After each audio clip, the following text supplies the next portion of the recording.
Hi, dear cricket fans. Welcome to Cricket Happenings. This is your host Ram once again, and now I'm going to do a preview of the third Test match, third and final Test match, which is going to be played at Bridgetown in Barbados tomorrow between West Indies and South Africa. As you know, South Africa already won up in the series, and West Indies have one more chance now this time to level the series. This is a final chance, but definitely West Indies have a lot of things going for them. Their confidence would be high after actually just edging South Africa with the lead there, even though it was a very actually a run feast as far as the previous stadium in St. Kitts was concerned, the second Test match.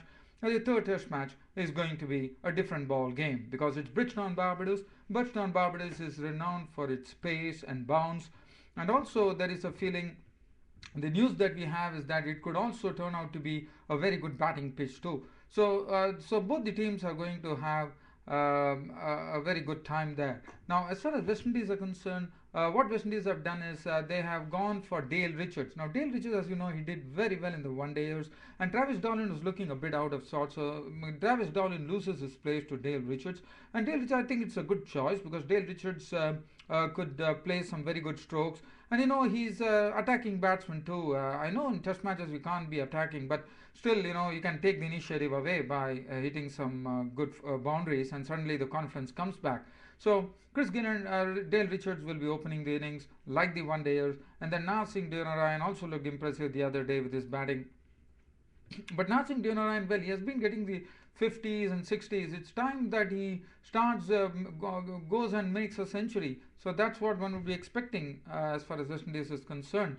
And Shivnarayan Chandrapal, well, he is coming from the rock-like innings of 166, so he is in tremendous form. And yes, the batting pitch definitely helped. It was a, as I said, a feather bed of a wicket. But this wicket won't be like that. There'll be a lot of bounce. The bowlers will have something in that for both the bowlers. So whether it is South Africa or the West Indies, both the bowlers are going to have something in it for the wicket. Some juice. I wouldn't say some juice basically, but they could extract some real bounce. And Mon Markle would be the man to watch out for because he gets a lot of bounce. Kemar Roach could also be quite a handful with the pace that he generates.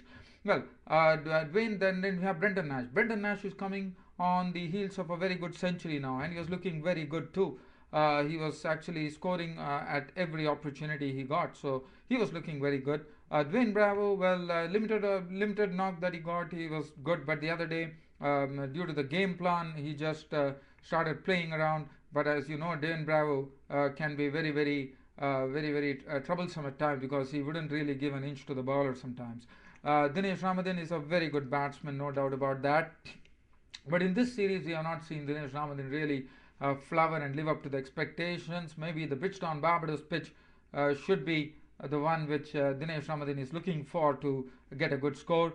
Darren Sammy, the all-rounder, could find a place. Now, Darren Sammy would be in place of the injured Ram Paul. So that would be interesting because it brings the all-rounder status into question. And Dan Sammy has been performing well against South Africa too. So it wouldn't be a bad ploy to actually get Darren Sammy in and bowl. And yes, Dan Sammy can good bowl some good medium pace. He can also swing the ball. And then Shane Chillingford and Suleiman Ben has been the bowlers to watch out for as far as West Indies are concerned because they are the ones who have really troubled the batsmen. They got amongst the wickets and they have done whether it is a feather bed of a wicket or whether it was a batting pitch.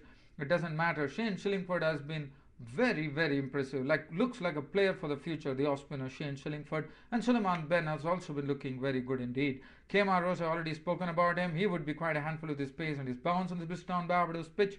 South Africa. Graham Smith is coming on some good form. He's looking in good nick here. Alvaro Peterson also got a good hit, and so he's also looking good. Hashim Amla, well, he has been in some good form in the one-dayers. In the test match as well, he has not been able to score a single century. So maybe Hashim Amla should be eyeing one now. Jack Scalise played the, I mean, he got a century. Jack Scalise and AB de Villiers have got centuries.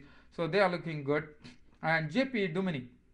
Duminy, it's quite a long time since he really made some runs. It's very high time that JP Duminy really shows that early promise that he showed in South Africa when he also against Australia he had some very good scores. So it's high time that Duminy gets on to a big one now. Mark Boucher, the wicketkeeper behind the stumps, a regular for South Africa, has been doing his good job. And Dale Steyn, yes, watch out for Dale Steyn because if Dale Steyn in this pitch, if he's going to get some bounce, that is going to be interesting, because with this pace, if he's going to also get some bounce, that should be, he's going to really harry the batsman there. And then Mon Markle is another good combination. Watch out for Mon Markle in this match. If there's going to be some good bounce, as has told out to be, then watch out for Mon Markle, because with his height, he can really bounce. And the pitch is going to aid bounce, Mon Markle will be very, very dangerous to handle, according to me.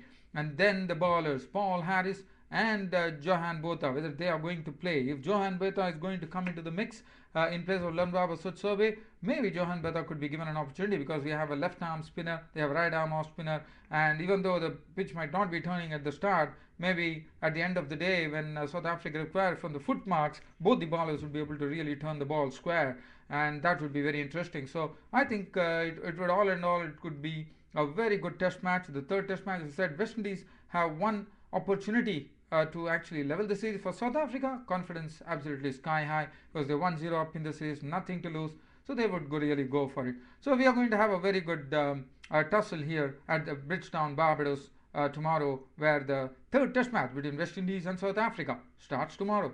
That's it, dear cricket fans. For Cricket Happening wraps up my preview of this particular match. I'll be back with a full match report tomorrow on the first day. That's it, dear cricket fans. For Cricket Happenings, this is Ram signing off. Thank you.